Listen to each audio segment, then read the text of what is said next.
Mabuhay Pilipinas! Maligayang pagbabalik dito sa aking channel, pero kung bago ka lang, pasuyo ng like and subscribe. Salamat agad. Ngayong araw ng linggo, August 11, 2024, mga kababayan, update lamang po tayo sa ating panahon.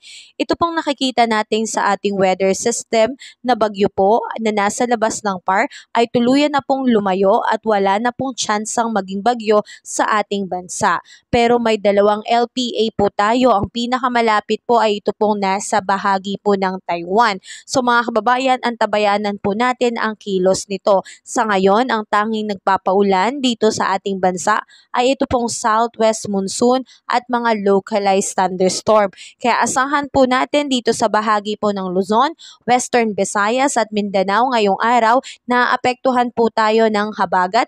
Asahan po ang pagkakaroon ng bahagyang maulap hanggang sa maulap na papawirin na may kasamang mga pag-ulan, kulog at kidlat, lalo na pagdating sa madaling araw, hapon at sa gabi. So dito po sa bahagi ng Ilocos Region, Zambales, Bataan, Occidental Mindoro kasama ang Palawan ay apektado po ng hanging habagat. Lalo na po sa mga low-lying areas natin dyan, posible po ang pagkakaroon ng mga biglaang pagbaha and landslide po sa mga mountainous areas. Kaya tayo po ay mag-ingat at lagi po tayo maging updated sa ating panahon. Samantalang asahan po natin ngayong araw dito sa Metro Manila at the rest of our country po, makakaranas po ng fair weather o maaliwalas na panahon, lalo na pagdating sa tanghali.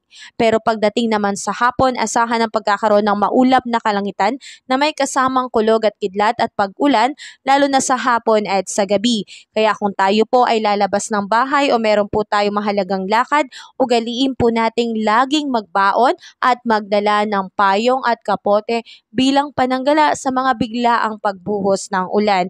Sa ngayon mga kababayan ay wala pa pong bagyo. Itong mga LPA ay wala namang pong direktang epekto sa ating bansa. Pero asahan po natin na tayo ay patuloy na makakaranas ng pag-ulan dahil po dito sa habagat.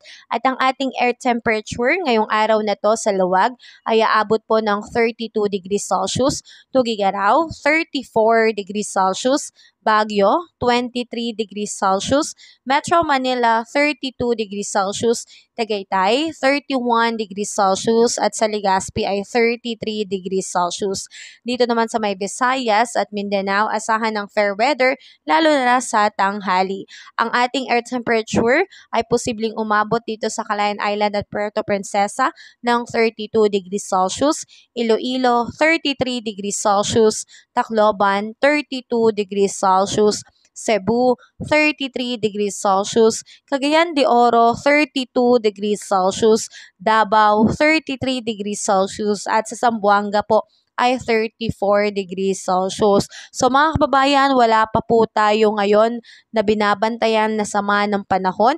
Meron lamang po tayo mga cloud cluster sa labas ng ating bansa. Pero patuloy tayo maging updated. Maganda na po na habang wala pa pong bagyo, tayo po ay naghahanda na, may mga go bag na tayo, may nakahanda na tayo mga flashlight and everything na pang emergency kit natin ay mahalaga po dahil naranasan na po natin ang mga biglaang pagbaha, sobrang taas talaga dahil sa epekto po yan nung nakaraang bagyong Karina at sana wag po nawang maulit muli. So kung meron mang papasok na bagyo ngayong buwan na ito, posible po itong tawaging Bagyong Dindo at Bagyong Enteng dahil taya ng Pag-asa, posibleng may 2 o hanggang 3 bagyo na papasok bago matapos ang buwan ng Agosto. Kaya patuloy tayong mag-ingat at maging updated. Kabayan, kung nakatulong sa iyo ang video na to, huwag mo namang kalimutang mag-like and subscribe at pasuyo na rin po, pahit na rin po ng notification bell para updated ka sa mga susunod ko pang weather update. Muli, maraming salamat, ingat, God bless po, kabayan.